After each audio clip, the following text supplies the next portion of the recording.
Meninos, bom dia de novo, né?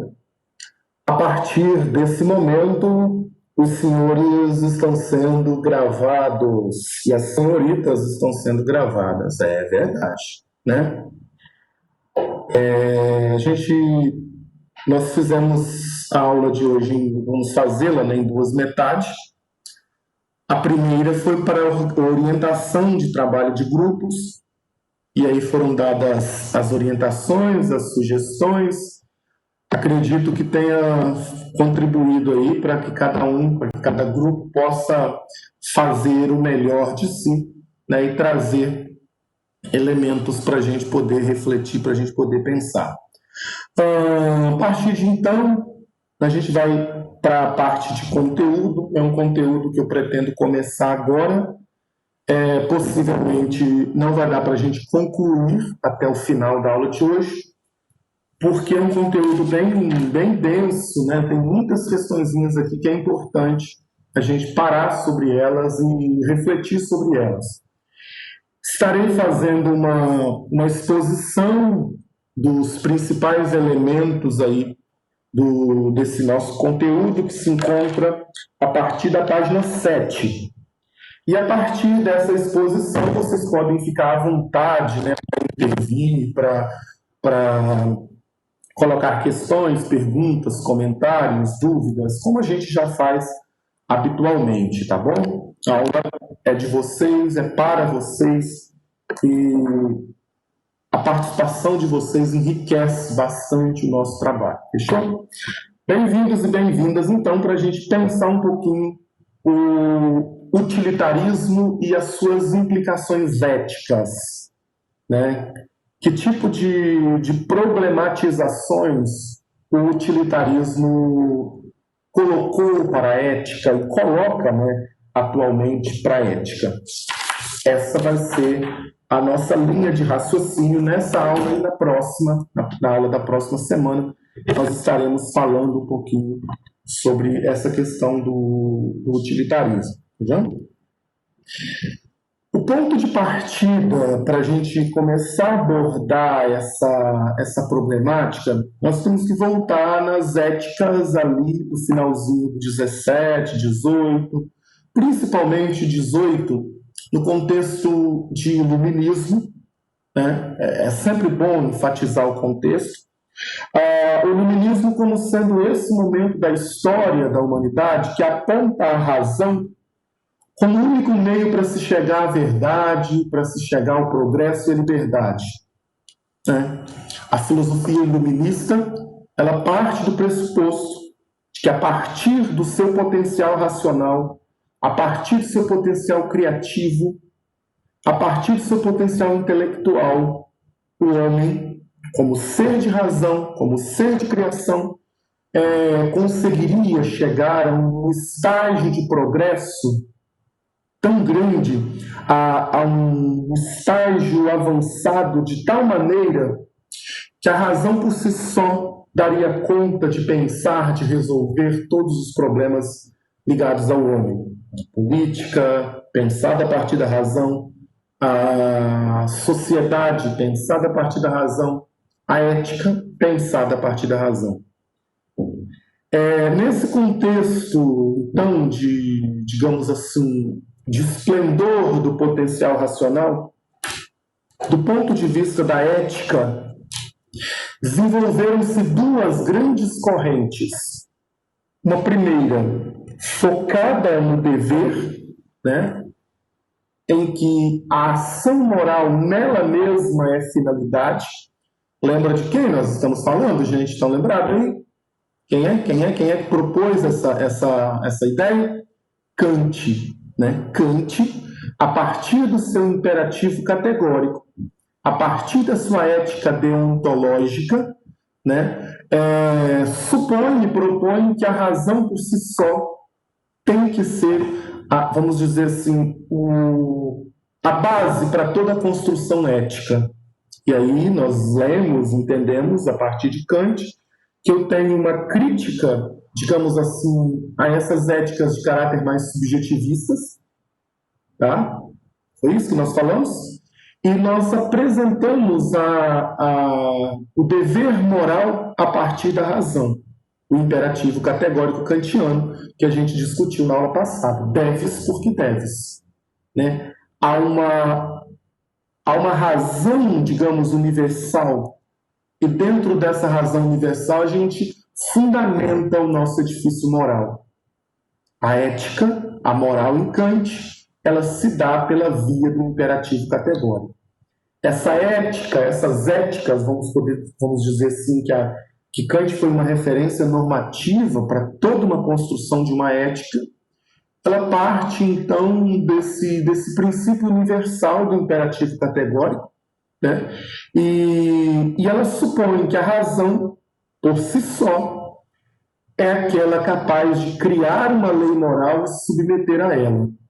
Resultado, nós temos uma ética normativa, uma ética bastante rigorosa, uma ética capaz de colocar como orientação um princípio universal de valor, né? E aí a gente pode até falar, nossa, Kant está bem idealista. Idealista ou não, acho que Kant ele colocou elementos interessantes para a gente pensar os valores, principalmente num tempo em que esses valores tendem à relativização, né? Foi a crítica que nós fizemos na aula passada.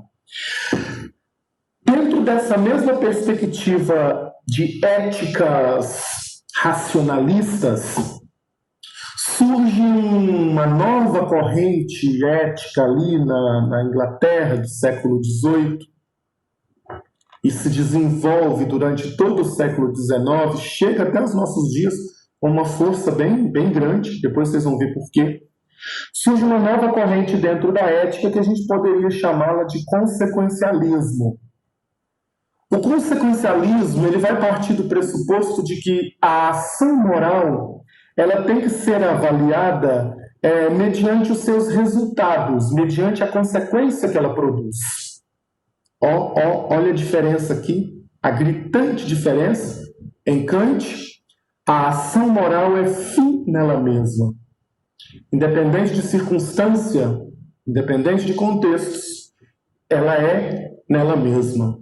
Deves, porque deves. A formulação aí do imperativo categórico kantiano, né? A máxima de uma ação tem que ser representação de uma lei moral universal. Ou seja, aquilo que eu adquiro como valor, eu tenho que fazê-lo de tal modo que se torne um valor universal. Kant. Agora não. Agora eu já começo a analisar uma ação moral em vistas de seu resultado prático, né? Em vistas de seu resultado prático. Essas éticas chamadas aí de consequencialistas ou consequencialismos são éticas, são posturas que vão deixar um pouco o fim nele mesmo, né? Isso é muito importante para a gente desenvolver isso depois. E vai começar a analisar, começar a refletir a ação moral a partir dos resultados que ela produz. E quais as intensidades desse resultado, né? O que a gente ganha com esse resultado? Qual o ganho desse resultado? Percebe aí a diferença? Estão acompanhando, gente? De um lado, a ação moral é fim nela mesma. Vamos pegar um exemplo. O certo é o certo independente do resultado, se vai agradar ou não. Agora, a ação moral, ao ser analisada, tem que dar uma olhadinha ali no resultado. Qual é o resultado que está subjacente a tudo isso? Percebe? Aí começam a se desenvolver essas éticas que focam um pouco na consequência, que focam um pouco no resultado. Dentro dessas éticas de cunho consequencialistas, que a gente está chamando aqui, nasce o utilitarismo. Nasce o utilitarismo. O que é o utilitarismo? A título de entendimento, o utilitarismo foi uma espécie de teoria, né? Foi uma espécie de corrente de pensamento que se desenvolve começa ali na Inglaterra do século XVIII, depois ela vai se desenvolvendo e vai tendo outras ramificações, né? Que parte do pressuposto de que qualquer aspecto da ação humana precisa ser analisado tendo em vista as consequências práticas. Grosso modo, deu resultado? Ok. Se não deu resultado, então a gente descarta e vamos passar para a próxima etapa. Deu resultado? Beleza. Qual foi o alcance desse resultado? Esse resultado foi satisfatório? Tá? Esse resultado foi satisfatório? Se sim, a gente avalia e a gente começa a trabalhar esse resultado. Sim, Fernanda, é uma ética que está preocupada com um aspecto quantitativo da realidade. Perfeito. Hoje muito se questiona o utilitarismo, né, principalmente nas discussões mais contemporâneas, de que o utilitarismo ele está apenas algo meio caolho, né? Em que sentido é meio caolho? Parece que só olha para um lado, que é o lado quantitativo. Deu resultado? Deu. Beleza. O resultado foi satisfatório? Beleza. Os fins para se alcançar esses resultados não importam tanto. Hoje se questiona muito isso, né? Hoje se questiona bastante essa ética utilitarista, justamente sob o pressuposto de que é uma ética meio que caolha nesse sentido. Ela só analisa um aspecto da realidade, que é um aspecto quantitativo, né? Depois a gente vai fundamentar isso melhor, acho que vai ter um entendimento melhor, mas é isso mesmo. É uma ética, né? Quando eu falo assim, de consequências práticas, essas consequências práticas literalmente são os resultados de uma ação. A ação produziu resultado, ok. Esse resultado foi satisfatório, ok. Né? Então é uma ética que avalia muito o aspecto quantitativo da ação e não o aspecto qualitativo também. Tá? Perfeita a observação aí. O utilitarismo, então, pessoas, ele nasce nesse contexto, né? Vamos dizer assim, em que o dever moral,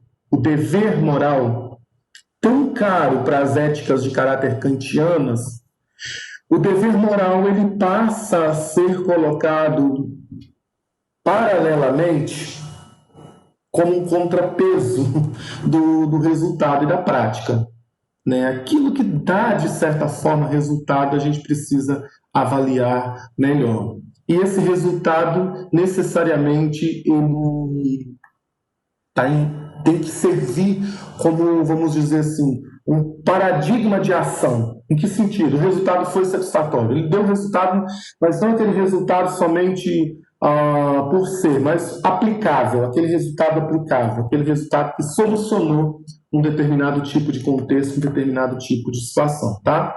A gente vai aprofundar isso bem detalhadamente nas nossas próximas aulas, mas eu preciso que vocês entendam aqui essa mudança de orientação, tá? Isso tem que ficar claro.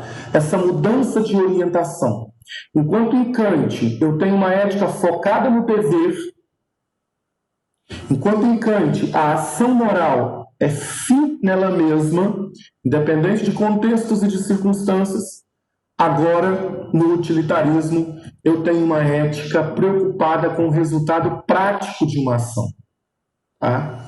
Eu tenho uma ética preocupada com o aspecto quantitativo de uma ação, com a quantidade, né?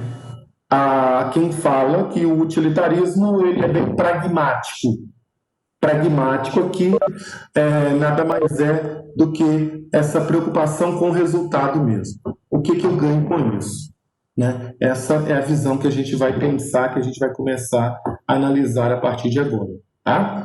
A gente vai terminando por aqui, porque o nosso horário já está quase estourado, mas eu preciso que vocês levem em conta esses dois aspectos. Primeiro, eu tenho uma mudança de orientação aqui. Isso é uma ética totalmente diferente da ética kantiana. Tá? Por outro lado, entender que o utilitarismo é essa teoria sobre a ação moral, que agora analisa o resultado dessa ação, a consequência prática dessa ação. Tá?